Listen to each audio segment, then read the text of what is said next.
21년도 해외 주식 거래 대금 1위. 키움증권이 미국 주식이 처음이라면 $40 드려요. 차세대 국내 해외 통합 MTS 영웅문 S샵 출시 기념. 지금 바로 영웅문 S샵을 다운받아 $40 받아가세요. 해외 주식은 원금 손실 발생이 가능하며 그 결과는 투자자에게 귀속되오니 유의해주세요. 네, 월스트리트 모닝 브리핑 함께하고 있는 시각 7시 11분 넘어가고 있고요. 오늘 왜 이렇게 유독 피곤하고 얼굴은 왜 이렇게 땡땡 부어있을까 싶었는데 금요일입니다. 자, 여러분 금요일 힘차게 마지막 코너 진행을 해보도록 하겠습니다. 미국 주식에 미치다 이한경 전문위원 함께합니다. 위원님 어서 오세요. 네, 안녕하세요. 이한경입니다. 오늘도 역시나 매우 바쁘셨죠? 방송 직전까지. 네, 바빴고요. 이제 오늘까지 해서 실적 시즌은 거의 절반 넘어가기 때문에요. 일단 뭐 큰 고비는 모르겠습니다. 결론은 주가는 아직 반영이 덜 됐지만 뭐 일단 뭐 다 나올 건 다 나왔다고 좀 보고 있습니다. 여하튼 어제는 이제 메타 플랫폼즈가 이제 그 시간에서 충격적인 결과가 나왔다 그러면 오늘 이제 아마존까지 나오면서 주가가 이제 오늘 좋지 않은 모습으로 됐기 때문에 많은 분들의 걱정이 크실 것 같습니다. 물론 전체적인 것은 이미 이남훈 교수를 통해서 많이 들으셨겠고요. 보면 나스닥과 S&P 500은 오늘 떨어졌고요. 나스닥은 이틀 연속으로 좀 하락폭이 좀 상대적으로 컸습니다. 근데 다우지수는 알게 모르게 닷새째 올라가고 있습니다. 물론 엊그저께는 오른 게 없죠. 특히 어저께는 올라간 게 없죠. 실제로 다우지수 32,000포인트대에서 2포인트 올라갔으니까 올라간 건 아니지만 하락을 안 했고 닷새 동안 지금 버티고 있다는 거. 그 부분도 우리가 지금 성장주나 빅테크에 떨어져서 속상하지만 우리가 볼 건 보고 넘어가야 되거든요. 오늘 이 부분 잠깐 말씀드리겠는데요. 여하튼 3분기 GDP가 기대 이상이 나왔습니다. 물론 이것도 한 분기이기 때문에 큰 의미는 없어요. 여전히 경제가 좋다고 생각하는 분은 없지만 어떤 통계적을 모르겠지만 월가에서 2.3% 정도 플러스로 생각했는데 2.6이 나왔습니다. 물론 이미 GDP 나우, 클리브랜드, 어틀랜타 이런 데서 나오는 거 보면 실제 좀 조금씩 올라갔기 때문에 그게 놀라운 건 아니지만 여하튼 지금 올라가고 있다라는 거죠.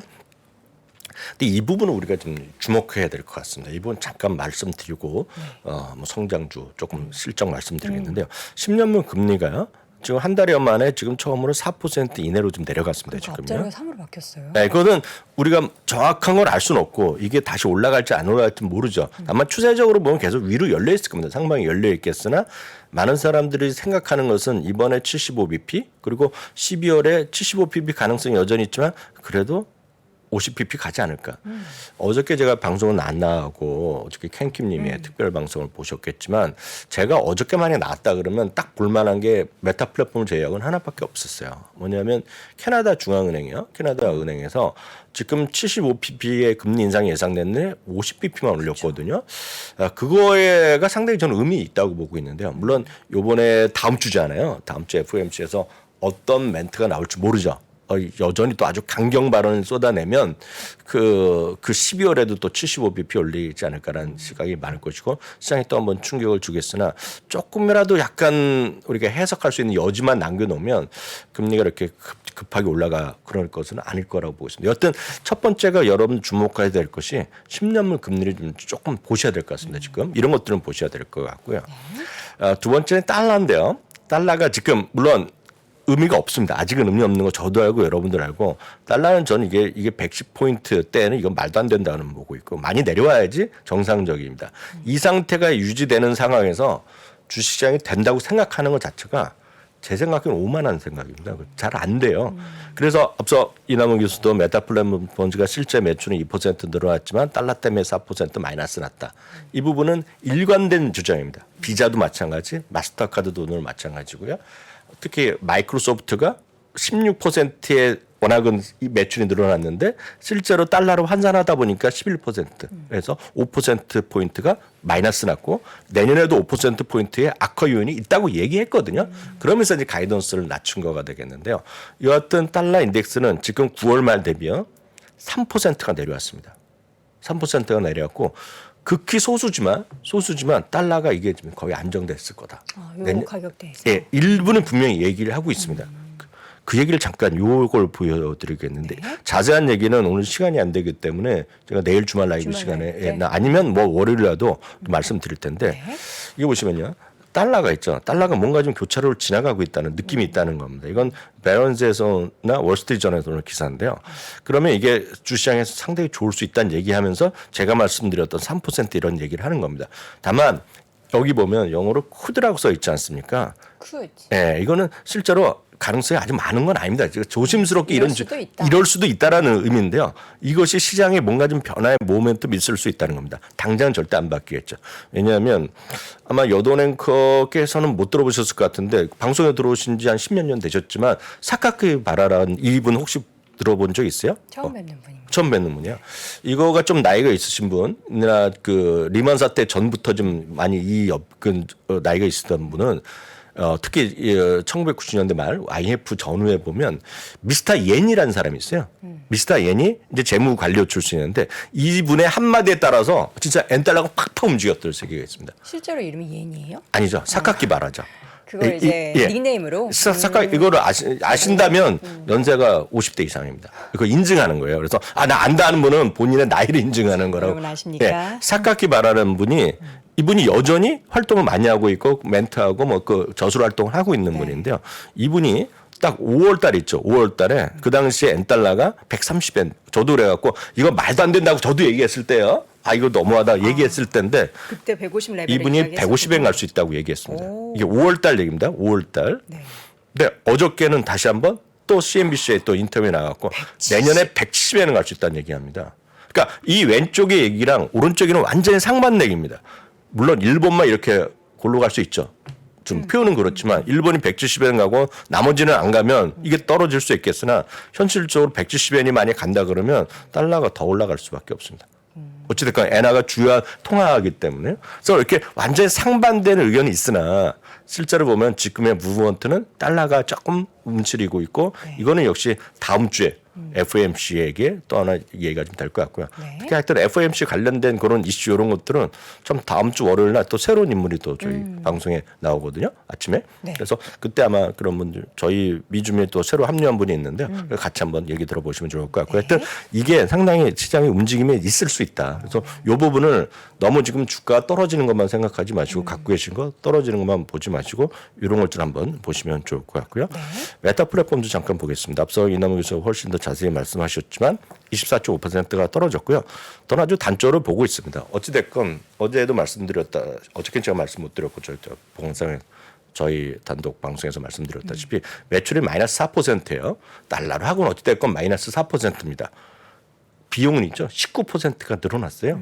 그리고 요 밑에가 바로 우리 많은 분들이 우려하거나 아니면 기대하는 메타버스 비즈니스죠. 리얼리티 랩인데요. 적자가 이게 커졌고요. 앞서 얘기했다시피 지금 저커버그가 내년에 더 커질 수 있다고 얘기하면서 어저께 일부 언론에서 이런 얘기했습니다. 가운데 손가락을 쳐들었다고. 투자자들이요? 투자자들한테 저커버가 직접 손을 들었다는 겁니다. 내년에 더 어려워질 거라고 얘기했다는 겁니다. 지금요. 근데 왜 가운데 손가락을 그러죠? 그런 표현은 이제 이게 역설적으로 하는 거죠. 그래서 바로 이것 때문에 지금 높고 있다. 네. 마진율이 앞서 20% 이내에 아가거든요. 내년 더 떨어질 거라고 있고요. 지금 4% 매출 감소인데 이번에 지금 가이던스가 7% 감소를 얘기했거든요. 뭐 판단은 잘 하셔야 될 것 같습니다. 여하튼 보시면 최소 세 곳이 투자 의견 오늘까지 보면요. 아마존은 아직 안 나왔지만 제가 봤을 때 아마존이 이렇게 투자 의견 내려갈 것 같지 않습니다. 지금 구글이요, 알파벳이요, 마이크로소프트 목표 주가는 줄하향이 냈지만 투자 의견 내린 거 하나도 없습니다. 세 군데 내렸죠. 모건 스탠리, 코엔, 키뱅크 내렸습니다. 지금요. 좀 약한 것 같아요. 더 많이 내릴 수도 있을 텐데 아직은 좀 보수적인. 이미 중립이라 하는 애들이 꽤 있습니다. 지금요. 어찌됐건 16군데에서 포함해서 20군데가 목표 주가는 뭐 줄하향했기 때문에 뭐 제가 메타 플랫폼에 대해서 잠깐 가혹하게 계속 말씀드렸다시피 저는 이건 쉽지 않다라고 보고 있습니다. 솔직히요. 네. 다음은 아마존입니다. 아마존도 오늘 두 개가 이슈가 될 겁니다. 결국은요. 순매출 있죠. 순매출은 늘어났어요. 늘어났지만 미스했습니다. 미스. 생각보다 못 나왔고요. 주당 이익은 아주 조금 28센트에서 21센트, 28센트면 조금 늘어났고 그렇지만 중요한 건 많은 사람이 어저께 마이크로소프트에서도 클라우드를 얘기하다시피 여기가 지금 미스가 했습니다. 지금요.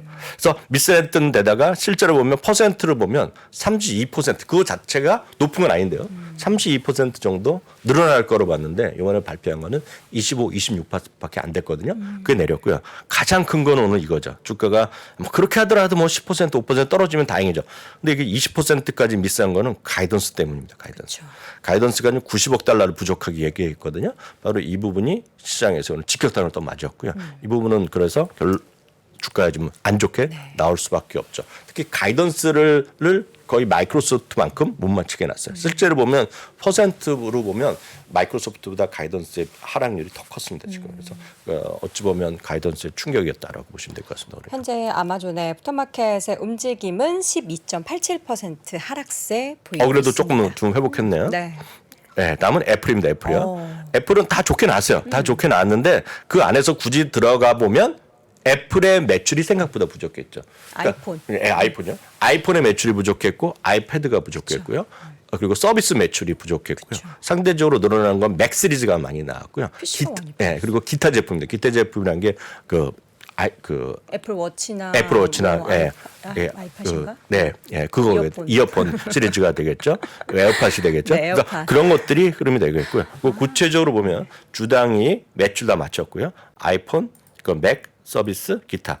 오히려 또 총 매출이 또 좋아졌어요. 또 생각보다 좋게 나왔어요. 그래서 애플은 다 좋았는데 하셨다시피 전체적으로 애플에 대한 아이폰에 대해서 이게 부족했다는 거죠. 아이폰이 그래서 생각보다 역시 비싼 거 잘 팔린다 그랬는데 그게 아닐 수도 있다. 그런 주장을 하는 것이 나오는 거죠. 어떤 분위기에 따라서 오늘 전체적으로 지금 1%가 또 하락을 하고 있겠고요. 그러나 지금은 상승 전환을 상승 전환했습니까? 네, 애플은 뭐 예. 걱정할 필요가 없을 것 그렇지만 같습니다. 겸손해야 되죠. 하여튼 이건 지금 플러스 됐던 게 다행인데 네. 제가 이 15분 전에 뽑았을 때 보면 이게 전부 다 시간 외 주가상입니다. 네, 그렇습니다. 시간의 주가상으로 좀 좋지 않은 모습을 보이고 있는 것이 흐름이 되겠습니다. 네, 주요 이제 빅테크 기업들 실적 이렇게 마무리가 됐습니다. 네. 점수를 매겨본다면 어때요? 좀 안 좋은 주가의 움직임들이 대부분 나타나서 제가 봤을 때는 지금 빅테크나 팡이라고 봤을 때 보면 가장 선방한 것은 애플이라고 봐야 되겠죠. 애플이 봤고 제일 충격적인 것은 좀 뭐 한마디로 그 메타 플랫폼인데 솔직히 전 개인적으로는 여러 번 말씀드렸다시피 죄송하지만 메타 플랫폼에 기대감이 없어요.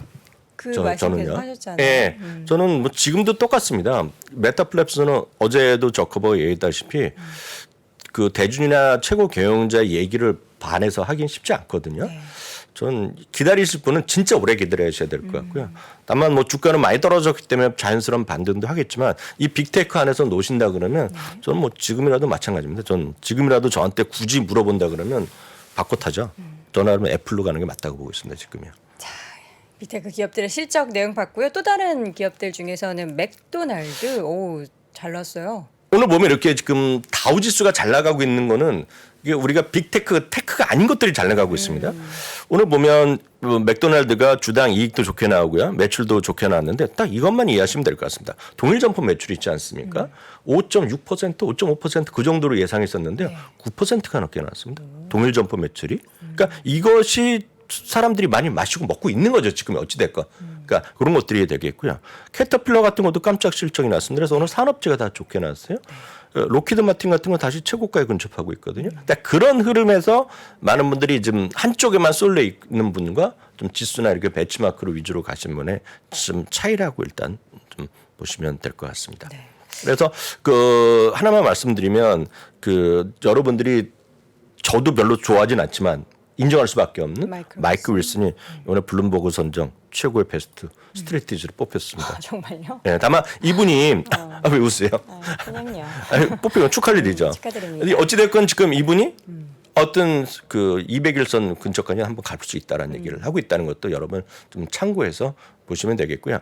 늘 말씀드리지만 지금 시장을 단기적으로 보지 마시고 너무 지금 성장주 이런 쪽뿐만 아니라 좀 다양한성을 갖고 시장을 좀 널리 좀 보시는 게 맞고요. 그래서 긴 호흡으로 지금 시장을 보시라는 말씀 드릴 수밖에 없겠고 오늘 못다한 얘기 그리고 앞서 말씀드렸던 연준의 그런 흐름 그런 것들은 제가 내일 주말 라이브 9시 할 테니까 네. 그때 전해드리도록 하겠습니다. 알겠습니다. 자, 빅테크 그동안은 우리 이제 미국 시장에 뭔가 이 상승의 기운을 확 몰고 갔고 이제 2, 3년 사이에 미국 주식 투자 시작하셨던 분들은 이런 종목군으로 많이 투자를 하셨을 텐데 이번 실적 시즌을 지나오면서 참 암울한 실적 발표 내용들을 많이 전해드려서 참 아쉽고 그렇습니다. 그러나 그 와중에 또 애플은 선방을 하고 있다. 애플하고 있다라는 소식까지 함께 정리해 드렸습니다. 자, 오늘 미국 주식을 미치다 이항현 전문위원 함께했습니다. 위원님 고맙습니다. 네, 감사합니다.